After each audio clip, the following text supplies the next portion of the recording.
Magandang tanghali po sa inyo lahat. Una, gusto po magpasalamat kay God dahil nabuo natin yung 5 days na walang problem, walang disgrasya, masaya. Share ko lang po yung experience ko dito na ganito pala sa Davao na kahit hindi po kami taga dito or hindi kami kilala dito, welcome na welcome kami. Kasi yung init ng araw yung pag-welcome niyo sa amin. Kaya maraming salamat.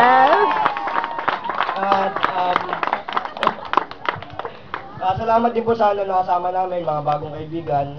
Saka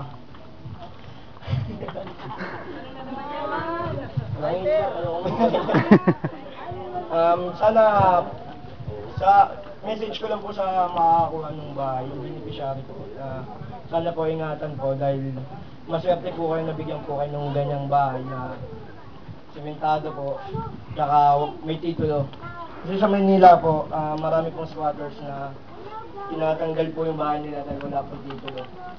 Saka wala pong papel na iharap kung sakaling yun na, kukunin na yung may-ari ng lupa, yung lupa na tinitirigan na bahay nila.